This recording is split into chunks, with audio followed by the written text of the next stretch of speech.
ചിന്നക്കനാലിലെ വന്യജീവി മനുഷ്യ സംഘർഷ പ്രശ്നങ്ങൾ പഠിക്കുവാനും വിലയിരുത്തുവാനുമാണ് വനംവകുപ്പ് മന്ത്രി ഷിബു ബേബി ജോൺ നാളെ ജില്ലയിൽ എത്തുന്നതെന്ന് ഉടുമ്പൻചോല MLA സേനാപതിയോട് പറഞ്ഞു.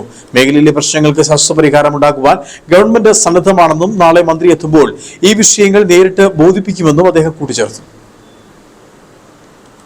ചിന്നക്കനാലിനെ സംബന്ധിച്ച് ചുറ്റുപാടും വനമില്ല. ഒരു 17ഓളം ആനകൾ ഒരൊറ്റപ്പെട്ട പ്രദേശത്ത് നിൽക്കുന്നു. അത് സ്ഥിരമായി ഇങ്ങനെ കൃഷി സ്ഥലങ്ങളിലേക്ക് ഇറങ്ങി വരുന്നു, ആളുകളെ ഉപദ്രവിക്കുന്നു. അപ്പോൾ പല പദ്ധതികളാണ് ഗവൺമെൻറ്റിൻ്റെ ഭാഗത്തു നിന്നുള്ളത്. ഇതിനെ ട്രാൻസ്ലൊക്കേറ്റ് ചെയ്യുന്ന അടക്കമുള്ള പദ്ധതികൾ. പക്ഷേ അത് സമയബന്ധിതമായിട്ട് നടപ്പിലാക്കാനായിട്ട് കഴിയുള്ളൂ. ഏറ്റവും അടിയന്തരമായിട്ട് RRT സംഘത്തെ കുറച്ചുകൂടി സജ്ജമാക്കിക്കൊണ്ട് യന്ത്രങ്ങളുടെ സഹായത്തോടു കൂടി അവരെ സജീവമാക്കി നിർത്തിക്കൊണ്ട് തടയുക എന്നുള്ളതാണ് ഒന്നാമത്തെ പ്രക്രിയ. ഏതായാലും നാളെ മന്ത്രി വരുന്നു. മന്ത്രിയുമായിട്ട് ഈ കാര്യത്തെക്കുറിച്ച് വിശദമായ ചർച്ചകളൊക്കെ ഉണ്ടാകും.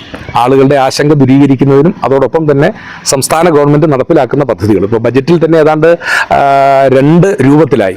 ഒന്ന് ഇതിൻ്റെ പ്രിക്കോഷണറി മെഷർ, അതോടൊപ്പം തന്നെ ഇതിൻ്റെ ആക്രമണങ്ങൾ തടയുക. ഇതിൻ്റെ നടപടികളായിട്ട് ബജറ്റിൽ ഏതാണ്ട് 450ഓളം കോടി രൂപ 2 ഹെഡുകളിലായി അനുവദിച്ചിട്ടുണ്ട്. അത് സംസ്ഥാനത്തിൻ്റെ ചരിത്രത്തിലെ ഏറ്റവും കൂടിയൊരു തുകയാണ്. പക്ഷേ അതും പോരാ. ഒരു 1500 കോടി രൂപയെങ്കിലും ഉണ്ടെങ്കിൽ മാത്രമേ ഈ പ്രക്രിയ അതിൻ്റെ ഒരു പൂർണ്ണതയിൽ എത്തിക്കാനായിട്ട് കഴിയുള്ളൂ. ഏതായാലും സംസ്ഥാന ഗവൺമെൻറ് ഈ കാര്യത്തിൽ വളരെ വിജിലൻ്റ് ആണ്. ആ ടെറൈൻ വന്ന് കണ്ട് അത് ബോധ്യപ്പെടുന്നതിന് വേണ്ടിയാണ് മന്ത്രി വരുന്നത്. അപ്പം അദ്ദേഹം വന്ന് കൂടുതൽ നടപടികൾ പ്രഖ്യാപിക്കും എന്നാണ് പ്രതീക്ഷിക്കുന്നത്. ഏതായാലും ഒരു കാര്യം ഞങ്ങൾ ഉറപ്പ് നൽകുന്നു, ഇത് ശാശ്വതമായി അവസാനിപ്പിക്കുന്നതിനുള്ള വളരെ സജീവമായ പദ്ധതികളാണ് ഗവൺമെൻറ്റിൻ്റെ ഭാഗത്തു നിന്നുള്ളത്. അതടുത്ത ഒരു 6 മാസം 1 കൊല്ലത്തിനകം അത് പൂർണ്ണമായും നടപ്പിലാക്കും എന്നാണ് മന്ത്രി നൽകിയിരിക്കുന്ന ഉറപ്പ്. അത് ഞാനിവിടെ ആവർത്തിക്കുകയാണ്.